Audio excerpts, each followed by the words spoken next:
Yo, what is going on, guys? It's your boy Drain and Plays, and I'm here to introduce the Quest for the Best series that I'll be doing. And if you don't know what Quest for the Best is, I said it in my 3 new series video. Basically, I'm going to be ranking every zombies map from 20 to 1. So basically, how I'm going to be doing these rankings is I'm going to have 5 categories all out of 10.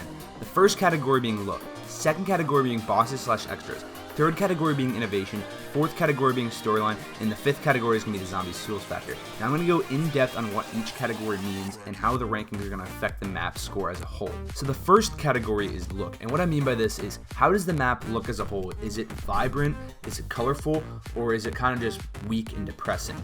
And if I can compare 2 maps, I mean like some map like Shangri-La, all colorful and stuff, and a map like maybe Ascension that's kind of dark and gloomy. Now, nothing against Ascension, but that map probably to me won't have the greatest look because it's dark and there's not that many colors. And now I know a zombie map isn't really supposed to be all colorful and vibrant, but there has to be said about the way the map looks. If it's bright, odds are it's probably a map you would like to play more than a map that's all dark and gloomy.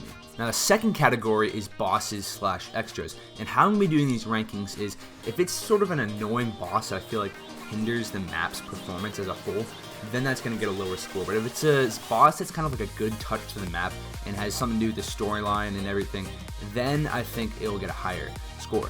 And what I mean by extras is sort of like the Nova 6 crawlers and just added stuff like that, like the Russian Mangler soldiers. I guess you consider the Mangler soldiers a boss, but the Nova 6 crawlers obviously aren't a boss as they're in the game. That's what I mean by extras. Now, again, if the boss is sort of annoying, he's going to get a lower score. But if he fits well with the map, fits well with the storyline, and he's not too annoying, and it just kind of works well with the map as a whole, that will get a higher score. The third category is innovation, and what I mean by this, did the map add new perks? Did the map add new buildables? Did the map add new weapons? Or just features in general? For example, Derice added the Pack-a-Punch machine. Now that's obviously going to get a high score because look what the Pack-a-Punch machine has done for the rest of the zombies. It's been in every single zombies map after Derice. Now, if you look at other maps like say Kino, it didn't really add much as a whole, so that's probably not going to get the highest score for innovation. If you look at maps like Origins, added the staffs, added the power setup that it had. I mean, just stuff like that will get a high score for innovation. And obviously, if a map didn't really add that much to it and seemed like a basic map, then that map isn't going to get a high score for innovation. Innovation is basically setting a precedent for the future. It's setting higher standards for what you did with a prototype, basically. And the Pack-a-Punch machine was a prototype in Derice, and that basically just changed the whole tone of zombies because it was in every map after that. For example, also Verrucht might have a pretty good chance at getting a high score in innovation because it added all 4 perks. The fourth category is storyline, and what I really mean by this is how did the map affect the storyline? If, for example, Moon, the Easter egg affected the storyline drastically. If you look back to say Kino, what did that map really do for the storyline? Nothing. And that's where it's going to get a higher score compared to a lower score.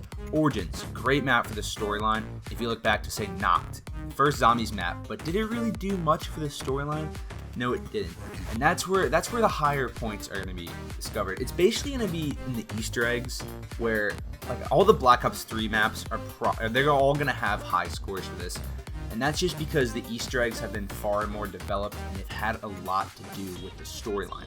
Now, it's going to be, did it add to the storyline, and did it just not really affect the storyline at all? And that's where I said, like, the whole Moon versus Kino thing. Kino didn't really affect the storyline, but Moon had a huge drastic change on the storyline and changed the projectile motion of zombies as a whole. So obviously, Moon's going to get a high score. The last category is the zombie feels factor. Now, probably some of you know what this means, but probably a lot of people don't really know what this means. And what I mean by the zombie feels factor is, how do I feel when I'm playing zombies? Am I engaged? Am I really interested in the game?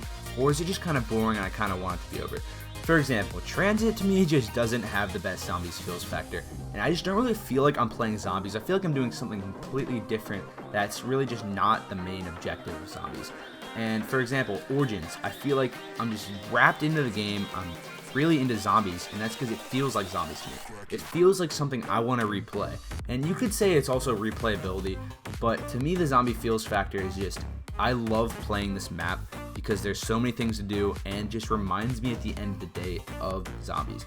Now, for example, Zetsubo, people are on the fence of whether they really like that map or don't like that map. Personally, I don't really like Setsubo that much. It doesn't have the best zombie skill factor to me, but it could be different than yours. And again, this is mostly all opinionated, even though I'm going to be trying to get the evidence, you know, as good as possible. I'm definitely not going to try to be biased, but this part would probably be the part where I would be the most biased, and that's just because there's probably maps people don't like that I like, and there's maps that I don't like that people do like. So that's Quest for the Best, guys. I hope you guys are into it. As I said in the other video, I'm going to be doing a high round attempt the next day on the map that I just ranked. And so obviously each map is going to be ranked at a 50. So basically the map with the most points at the end will win Quest for the Best. I hope you guys like the series. I'm really stoked for it. Peace out. So that's the video for today, guys. I hope you liked it. If you could like and subscribe, that would be great. And peace out.